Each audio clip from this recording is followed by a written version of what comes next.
Assalamualaikum warahmatullahi wabarakatuh. Selamat malam, Bu Vita dan rekan-rekan semua. Izin memperkenalkan diri, kami dari kelompok 3, terdiri dari Winnie Susatri, Andi Kurniawan, Dilia Galena Ramawati, dan Muhammad Iqbal Fauzi. Izin menyampaikan hasil diskusi kami di mata kuliah audit internal ini terkait pembahasan soal dimulai dari diktat bab 3, bab 5, bab 6, dan pembahasan soal di buku Urton di chapter 4 dan chapter 6. Untuk diktat bab 3 dan 5 akan dimulai oleh Drilia.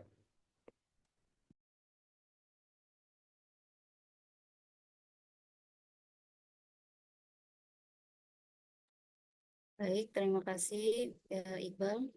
Selanjutnya saya akan menjelaskan tentang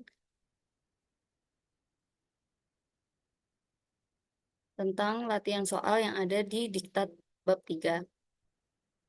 Untuk soal yang pertama yaitu mengapa setiap organisasi membutuhkan pengendalian. Jawabannya yaitu setiap organisasi membutuhkan pengendalian karena pengendalian adalah bagian penting dari proses manajemen yang membantu organisasi mencapai tujuan dengan cara yang efisien, efektif, dan sesuai aturan.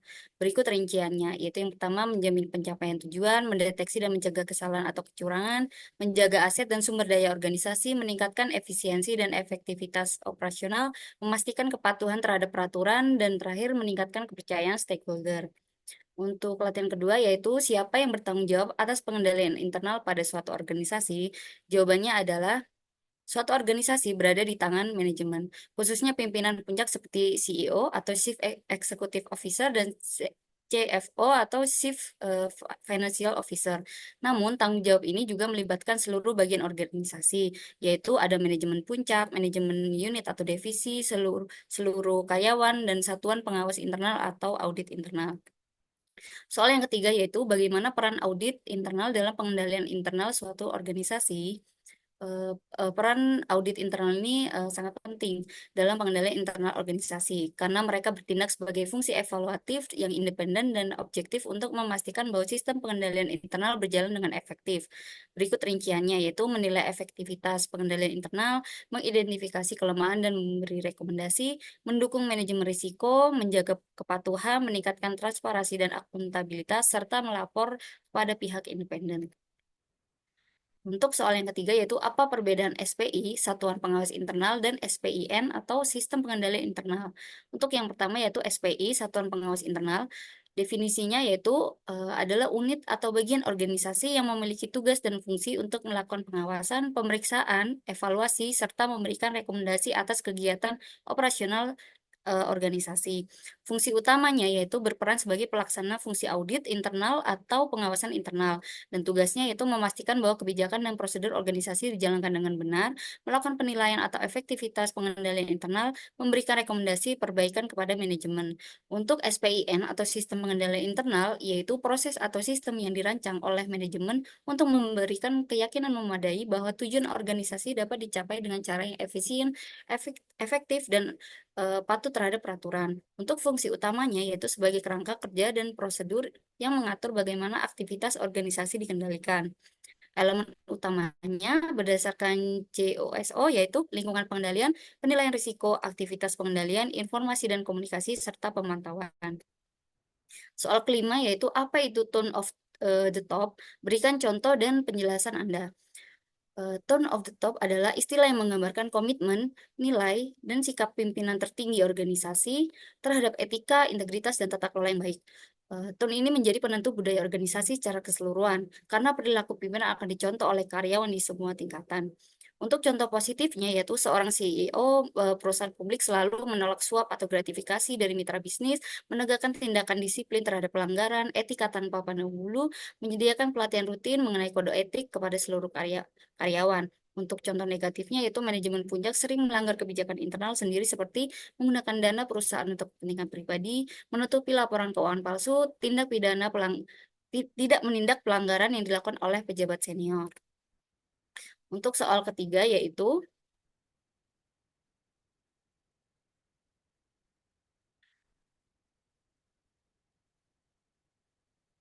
Apa itu kerangka kerja? Apa tiga kerangka kerja pengendalian internal yang diakui secara global oleh manajemen, akuntan atau editor independen dan profesional audit internal? Jelaskan pula kelebihan dan kelemahannya.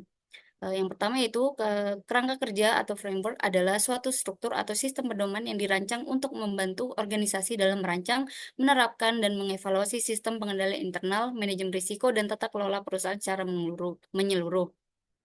Kerangka kerja ini menjadi acuan standar yang digunakan oleh manajemen, auditor internal, auditor eksternal, serta regulator dalam menilai efektivitas penilaian organisasi. Tiga kerangka kerja pengendalian itu yaitu ada COSO atau Committee of Sponsoring Organization of the Three-Way Commission. Itu fokusnya pengendalian internal secara keseluruhan, termasuk pelaporan keuangan, kepatuhan, dan efisiensi operasional. Untuk kelebihannya itu komprehensif dan fleksibel, diakui secara luas, mendukung integrasi. Untuk lemahnya yaitu implementasinya bisa kompleks dan memerlukan sumber daya yang besar, kurang fokus pada teknologi informasi secara mendalam.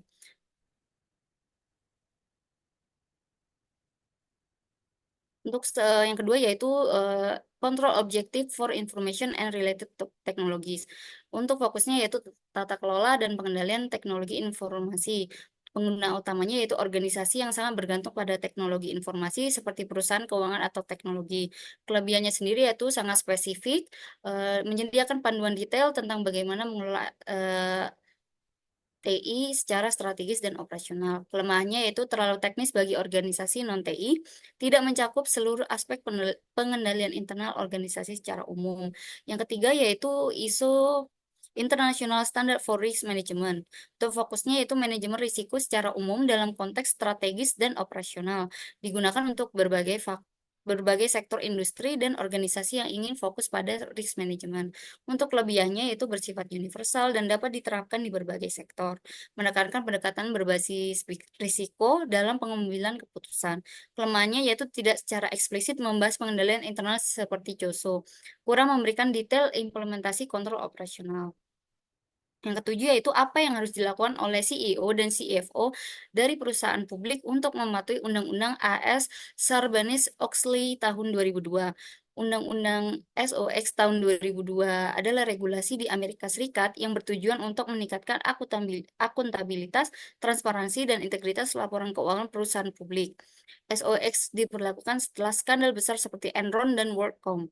Bagi perusahaan publik, CEO dan CFO memiliki tanggung jawab hukum langsung terhadap akurasi dan keandalan laporan keuangan perusahaan.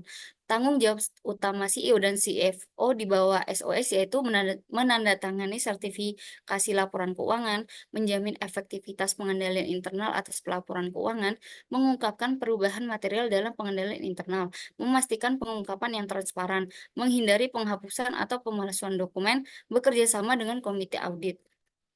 Bagaimana peran audit internal dalam pengendalian internal? Audit internal memiliki peran kunci dalam memastikan bahwa sistem pengendalian internal dalam suatu organisasi berfungsi secara efektif, efisien, dan sesuai dengan tujuan organisasi. Berikut penjelasannya yaitu yang pertama mengevaluasi efektivitas pengendalian internal. Audit internal memverifikasi apakah kontrol yang ada cukup kuat untuk mencegah, mendeteksi, dan mengkoreksi kesalahan atau kecurangan. Yang kedua yaitu mengidentifikasi kelemahan sistem dan memberi rekomendasi. Jika ditemukan kelemahan dalam sistem pengendalian, auditor internal akan melaporkan temuan secara objektif, memberikan rekomendasi perbaikan, membantu manajemen dalam merancang kontrol yang lebih baik.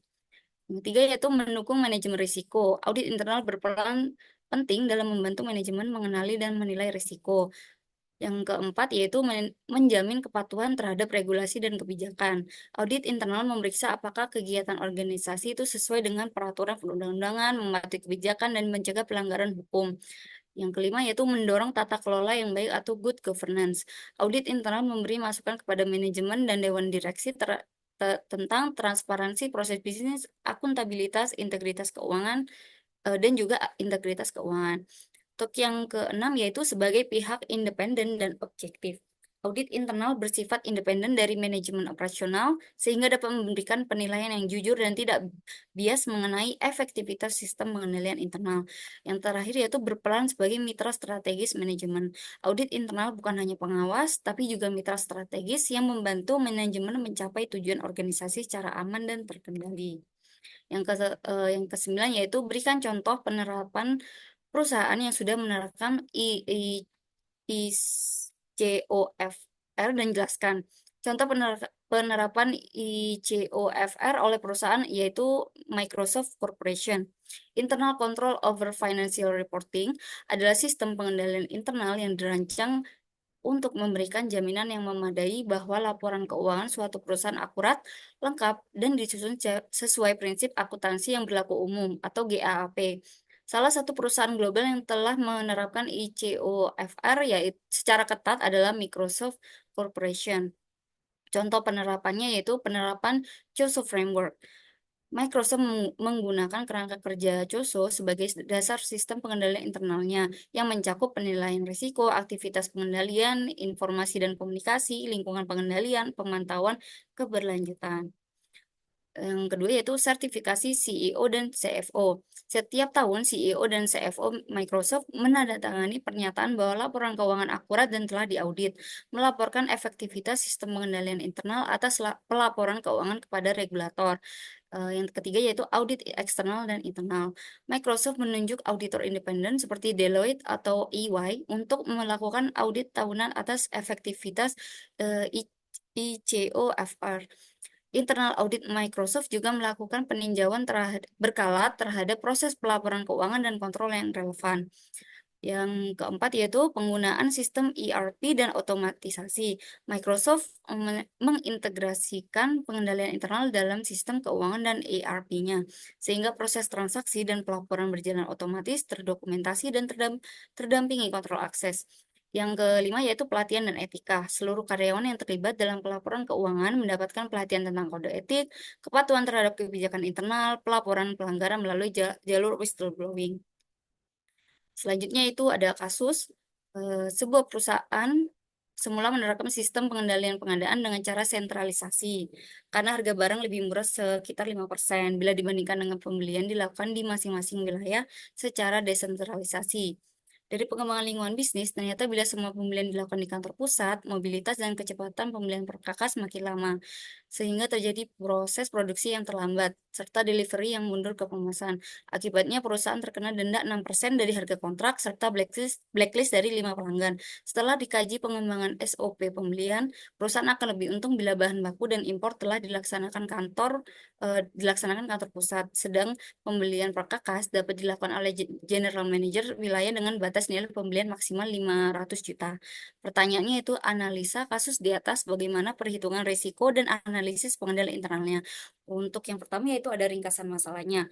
Perusahaan awalnya menggunakan sistem pembelian terpusat atau tersentralisasi karena menghemat biaya barang sekitar 5%.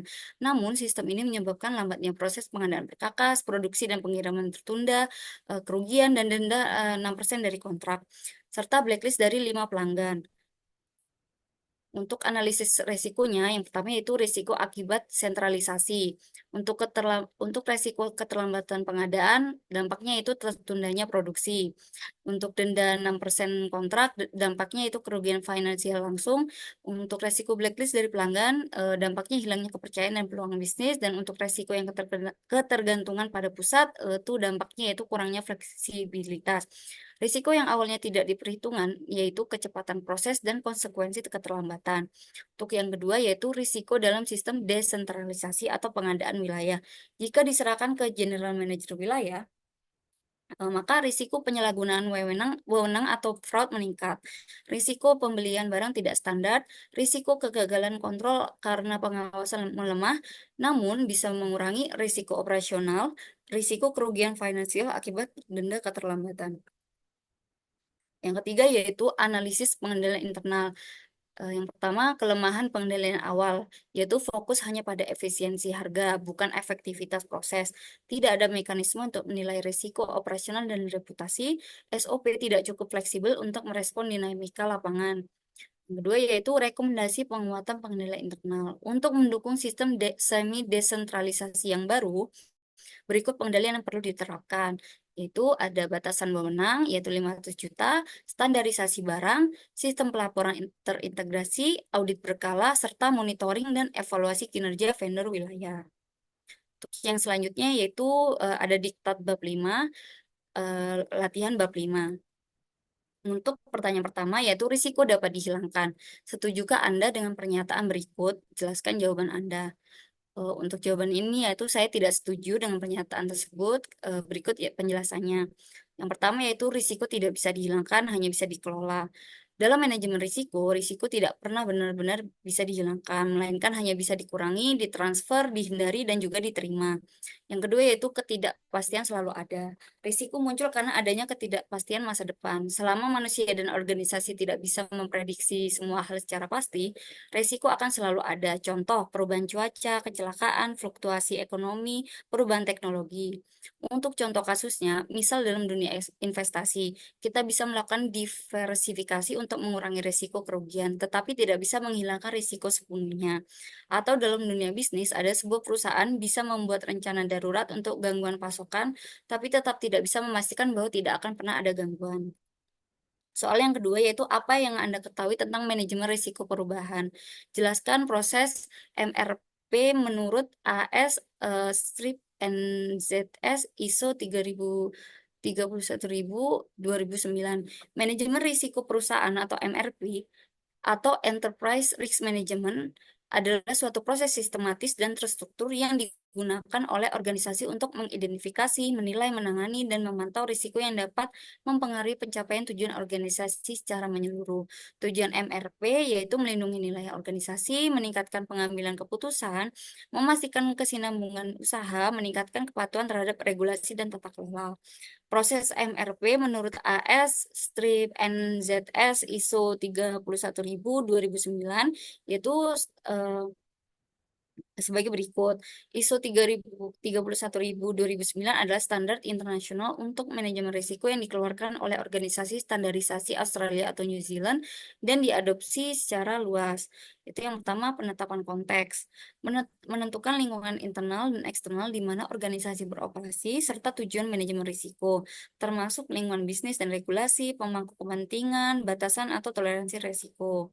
Identifikasi resiko yaitu mengidentifikasi sumber-sumber risiko, kejadian potensial, dan bagaimana risiko tersebut dapat mempengaruhi pencapaian tujuan.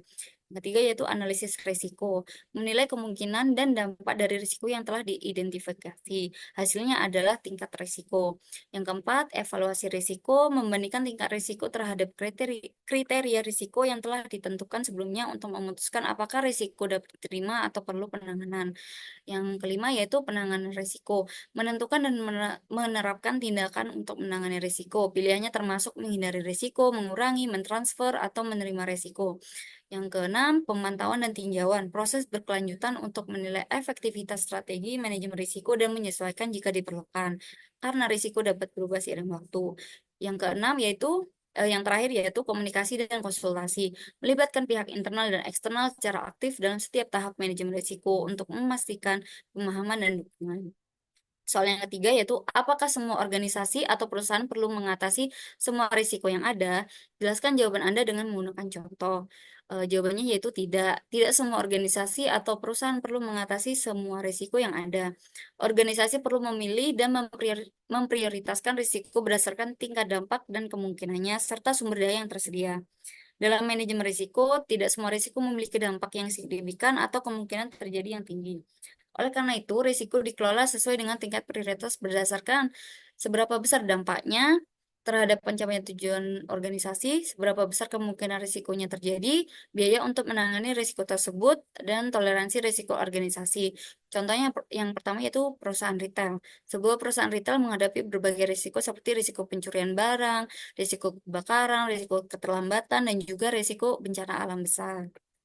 Untuk penanganannya yaitu pencurian barang mungkin terjadi cukup sering tapi dampaknya kecil, sehingga ditangani dengan pemasangan CCTV dan pengawasan. Untuk kebakaran gudang jarang terjadi tapi berdampak besar, diasuransikan dan dilengkapi sistem pemadam.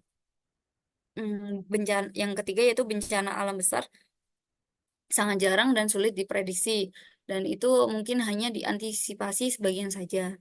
Untuk yang contoh kedua yaitu startup teknologi. Sebuah startup pengembang aplikasi menghadapi risiko perubahan tren teknologi, kehilangan satu pelanggan kecil, serangan cyber, dan juga karyawan resign. Untuk penanganannya, karyawan resign dianggap normal, ya, bisa ditangani dengan program rekrutmen dan dokumentasi kerja. Untuk kehilangan satu pelanggan kecil itu dapat ditangani dengan diterima, mungkin bisa diterima karena tidak berdampak besar. Untuk yang serangan cyber itu bisa fatal karena harus diatasi dengan firewall, enkripsi dan lain-lain. Pertanyaan yang keempat yaitu auditor internal memberikan jasa penjaminan dan konsultasi sehingga auditor internal tidak dibenarkan untuk terlibat dalam manajemen risiko. Setujukah Anda dengan pernyataan tersebut? Jelaskan jawaban Anda. Untuk jawaban ini yaitu tidak setuju dengan pernyataan tersebut. Auditor internal memang memberikan jasa penjaminan atau assurance dan konsultasi, tetapi bukan berarti mereka tidak boleh terlibat dalam manajemen risiko. Yang tidak diperbolehkan adalah pengambilan keputusan atau pengelolaan langsung risiko, karena itu merupakan tanggung jawab manajemen. Posisi auditor internal dalam manajemen risiko yaitu berdasarkan standar profesional internal audit yang dikeluarkan oleh The Institute of Internal Auditors. Peran auditor internal dalam manajemen risiko dapat dijelaskan sebagai berikut.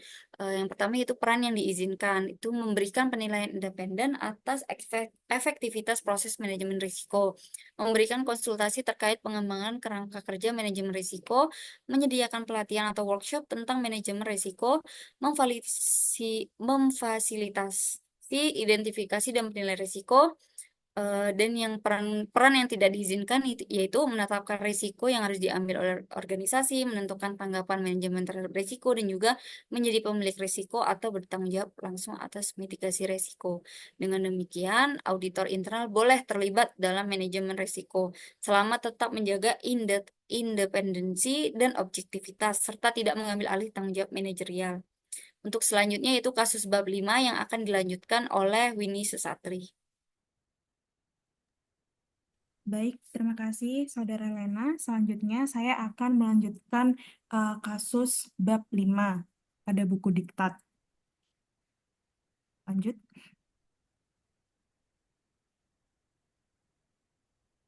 Dalam hal ini dijelaskan narasi kasusnya, yaitu pada PT Kasavakik Indonesia.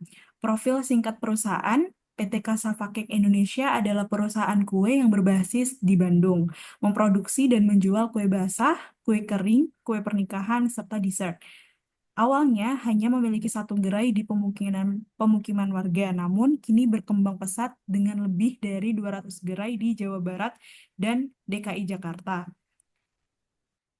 Pengembangan usaha. Berdasarkan hasil riset konsumen, masyarakat lebih menyukai berbelanja di gerai modern atau mall. Kasavakek mengembangkan gerai di mall, tempat wisata, dan pusat kota, menggandeng UMKM lokal untuk menjual produk oleh-oleh khas Bandung di gerai mereka.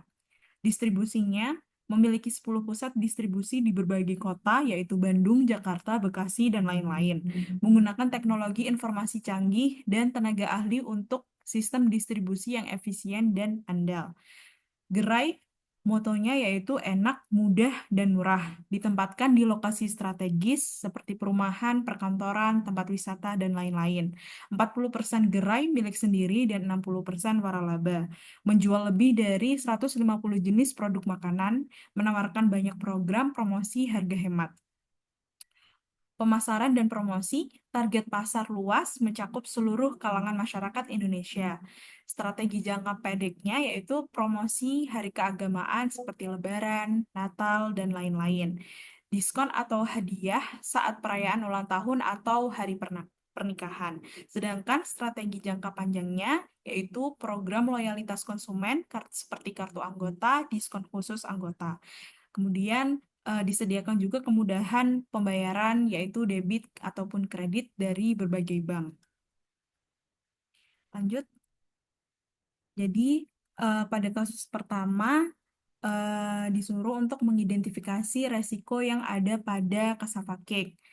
Yang pertama ada resiko operasional, yaitu resiko ini dilihat dari sudut pandang penyebabnya, yaitu resiko yang disebabkan oleh faktor-faktor non-keuangan, misalnya manusia, teknologi, sistem, dan prosedur, ataupun faktor alam.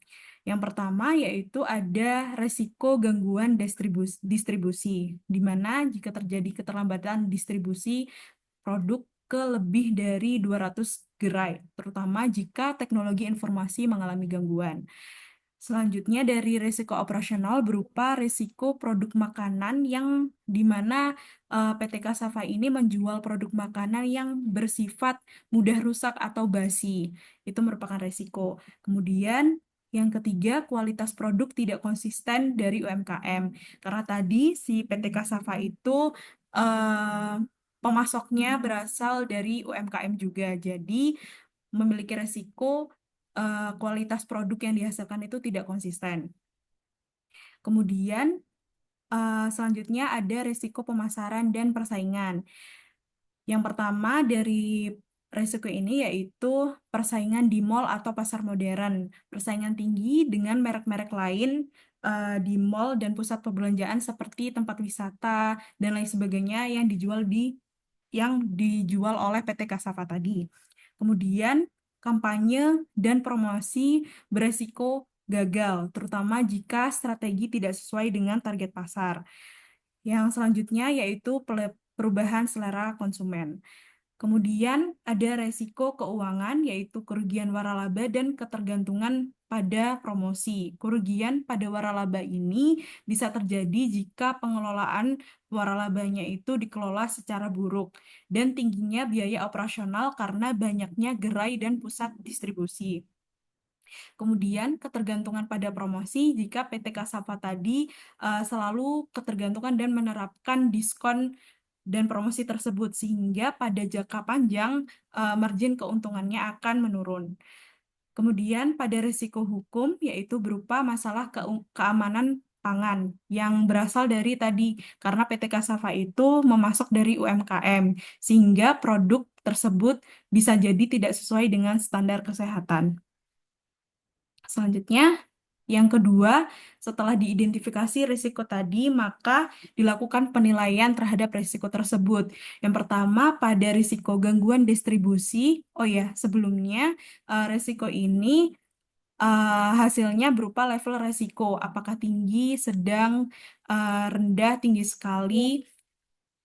Itu dari perkalian kemungkinan yang disimbolkan dari K dikali dengan dampak yang disimbolkan dengan D. Untuk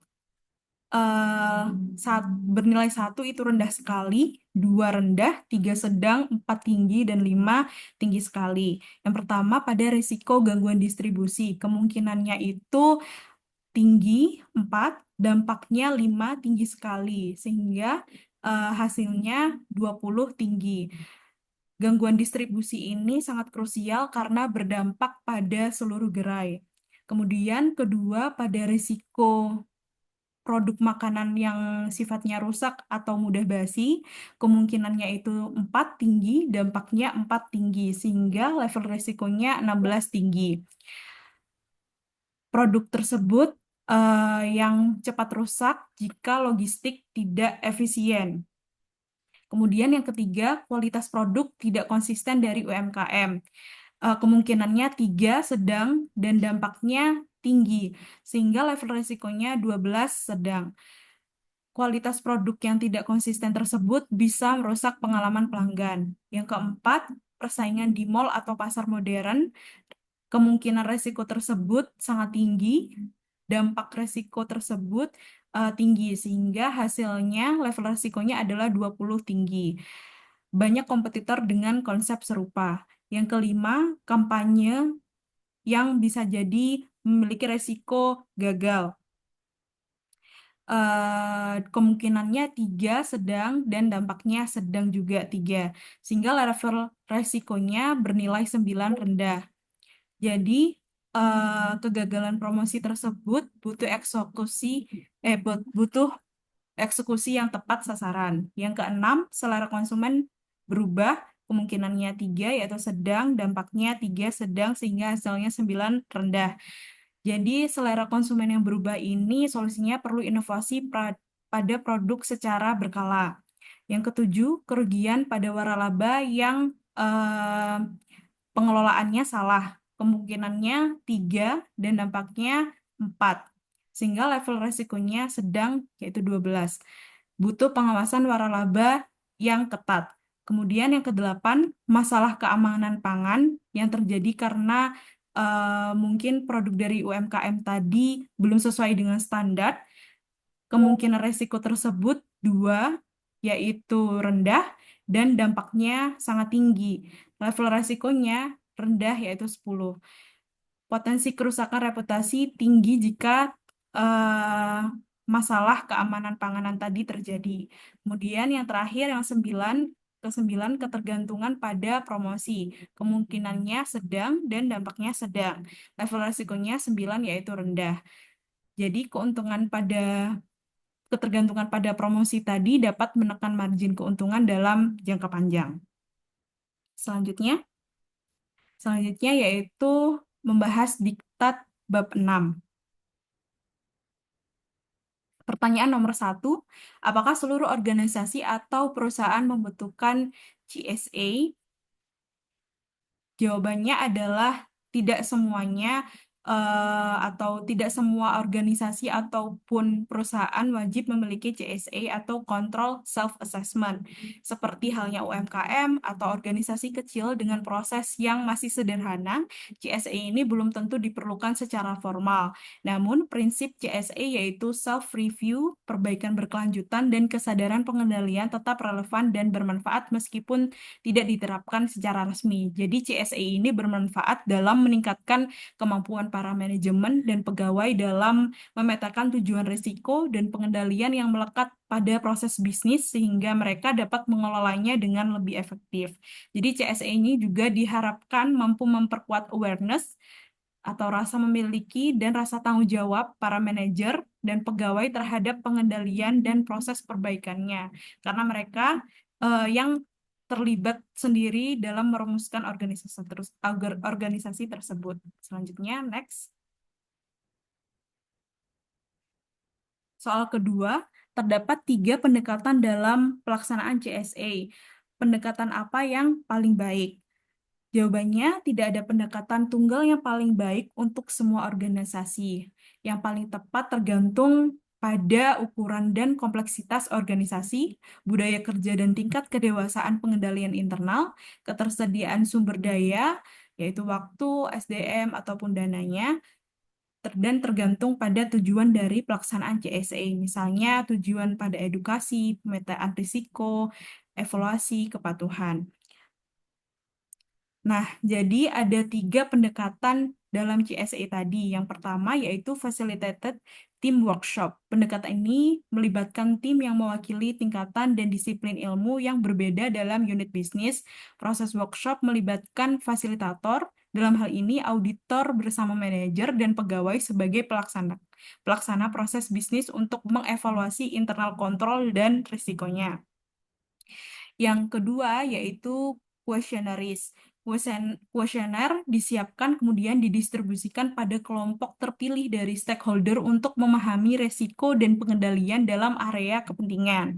Tim CSA akan mengedarkan kuesioner tersebut dengan nama responden yang tertera pada kelompok stakeholder yang terpilih, lalu memonitor hasil untuk memastikan bahwa sejumlah nomor telah dikembalikan kemudian mengumpulkan hasilnya. Kemudian yang ketiga, pendekatannya berupa manajemen produce analysis. Pendekatan ini merupakan tipe yang benar-benar seperti internal audit dalam analisa. Manajemen memproduksi sebuah pembelajaran proses bisnis sesuai dengan riset. Seorang CSA spesialis yang mungkin seorang internal auditor mengkombinasikan hasil dari pembelajaran informasi yang dikumpulkan dari beberapa sumber seperti manajer dan personel utama. Dalam proses CSA, jajaran manajemen dan pegawai yang terlibat dituntut untuk berpikir secara sistem. Mereka harus berfokus pada proses bisnis, lingkungan, tujuan, risiko, dan pengendalian organisasi. Oleh sebab itu, manajemen dan pegawai harus memahami kembali organisasi, sistem, dan prosesnya. Next.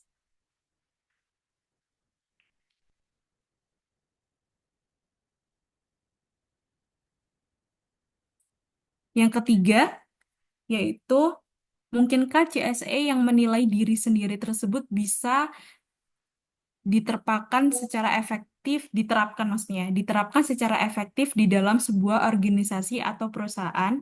Jawabannya adalah bisa efektif jika kita berpikir bahwa organisasi adalah diri kita sendiri, yang apabila sakit, kita ingin sekali tahu apa penyebab dari penyakit tersebut dan kita segera mencari obat untuk menyembuhkan penyakit tersebut. Sama halnya dengan sebuah organisasi. Jika organisasi tersebut sedang bermasalah, maka kita akan mencari tahu sebab dari masalah itu sendiri. Oleh karena itu, ada beberapa persyaratan penting yang harus dibangun oleh organisasi yang hendak menerapkan CSE, yaitu yang pertama, membangun kepercayaan di dalam tim organisasi sehingga semua unsur organisasi berkeyakinan bahwa pihak lain sebagai bagian tim akan selalu berbuat yang terbaik bagi organisasi. Yang kedua, menciptakan gaya manajemen yang terbuka, di mana mau menerima semua masukan dari pihak manapun sepanjang berguna bagi organisasi dan tidak memiliki agenda yang tersembunyi dari para pegawainya. Yang ketiga, menguatkan rasa kepemilikan terhadap organisasi sehingga jajaran manajemen dan pegawai bersemangat tinggi untuk mengamankan kepentingan organisasi dan tidak hanya mementingkan kepentingan pribadi. Yang keempat, menciptakan budaya jujur, di mana dibuktikan dengan tindakan memiliki keberanian untuk mengakui, mengungkapkan, atau memberikan suatu informasi yang sesuai dengan kenyataan atau kebenaran. Next. Soal yang keempat yaitu berikanlah contoh perusahaan yang berhasil menerapkan audit CSA ini. Yang pertama ada American Express. CSA digunakan sejak awal tahun 1990-an. CSA tersebut diterapkan untuk meningkatkan pengendalian internal di seluruh unit bisnis secara proaktif dan CSA menjadi bagian dan budaya risiko dalam perusahaan American Express. Hasil dari penerapan CSA adalah memperkuat peran lini pertama dalam pengelolaan risiko dan mempercepat proses audit internal. Yang kedua, ada Citibank. Citibank ini mengintegrasikan CSA dalam kerangka kerja manajemen risiko operasional global. Karyawan dilatih untuk mengidentifikasi dan mengevaluasi risiko serta efektivitas kontrol dalam unit mereka masing-masing. CSA membantu mengurangi ketergantungan pada auditor eksternal dan mendorong kepemilikan risiko di semua lini. Yang ketiga, ada Bank Mandiri. Jadi Bank Mandiri ini adalah salah satu bank yang menerapkan CSA sebagai bagian dari strategi penguatan good corporate governance. Jadi CSA tersebut menjadi rutin dan terdokumentasi serta terintegrasi dengan proses audit internal. CSA digunakan secara terstruktur di berbagai unit. Kemudian yang keempat ada Shell, yaitu dia menerapkan CSA sebagai bagian dari sistem manajemen risiko dan audit internal di berbagai negara operasional. Fokus pada kepatuhan terhadap peraturan keselamatan, lingkungan, dan operasional. Jadi CSA ini terbukti meningkatkan akuntabilitas manajer lokal atas pengendalian internal pada Shell. Yang kelima ada Bank Indonesia, yaitu sebagai bank sentral di Indonesia yang menerapkan CSA untuk memperkuat pengendalian intern dan manajemen resiko di seluruh satuan kerja. Selanjutnya, buku urutan chapter 4 akan dijelaskan oleh Saudara Iqbal.